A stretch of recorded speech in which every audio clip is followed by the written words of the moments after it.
na mayaman sa Pilipinas ngayong 2024 at 2025. Hello guys, welcome back muli sa ating top 10.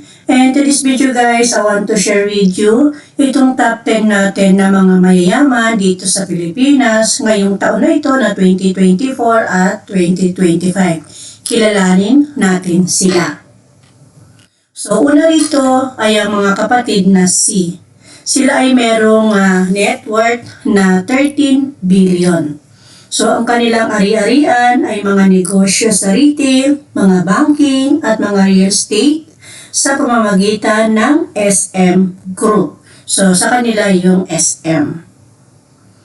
Ang alawa dito ay si Enrique Razon Jr. Ang kanyang net worth ay nasa 11.1 billion. So, ang kanyang ari-arian, ito yung mga international container, mga terminal services incorporation.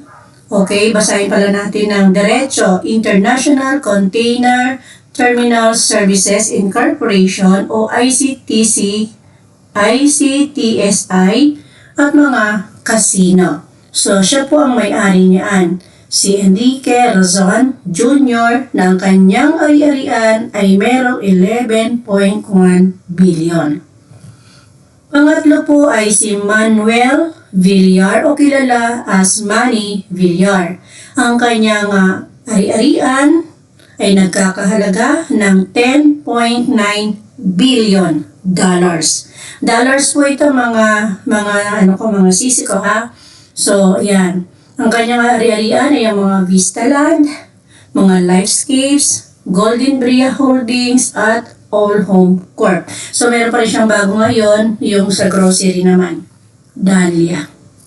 Okay? So, pangatlo, si Manuel Villar sa billionaire, no? Ito yung mga billionaire na ngayon, hindi lang mga millionaire. Billionaire na po ang pinag-uusapan natin dito sa ating top 10 na ito.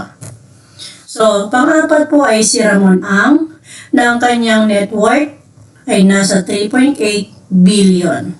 Ang kanyang ari-arian ay ang San Miguel Corporation. Yan, siya po ang may-ari na may interes sa pagkain, inumin, enerhiya at infrastructure. So, siya si Ramon ang chairman ng San Miguel Corporation. Panglima ay ang Isidro Consinji at mga kapatid nito. Nasa 3.5 billion ang kanilang assets.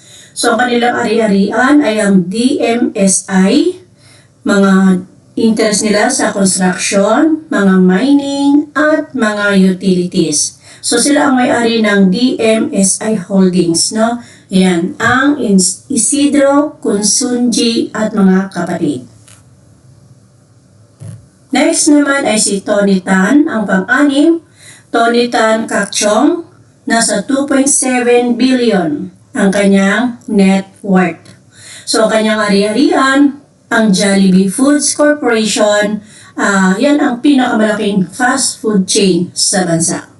No? Siya po si Tony Tan Kakchong. Ang pito ay si Lucio Tan na ang kanyang net worth ay nasa 2.6 billion. Ang kanyang ari-arian ay ang LT Group na may interes sa tabako, alcohol, banking at real estate. Ang walo ay si Jaime Zobel de Ayala. Ang kanyang pong net worth ay nasa 2.55 billion.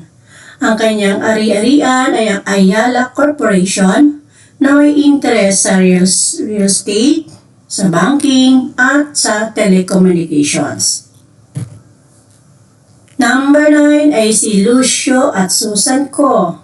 na ang kanilang net worth ay ang 2.2 billion. Sila naman ang may-ari ng Pure Gold. Ang kanilang ari-arian ay Pure Gold Price Club Incorporation. Ito naman ay isang malaking supermarket chain. So, at iba pa.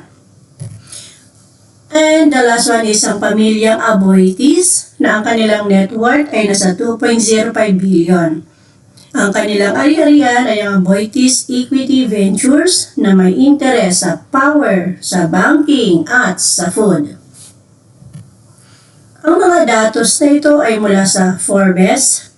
Ito yung listahan ng mga 50 na pinakamayamang Pilipino noong 2024. Ito yung Forbes.com. So mahalagang tandaan na ang net worth na ito ay maaaring magbago dahil sa iba't ibang salik tulad ng pagbabago sa merkado at iba pang ekonomiyang kondisyon. So, thank you so much guys for watching dito sa ating top 10. See you again po in my next video.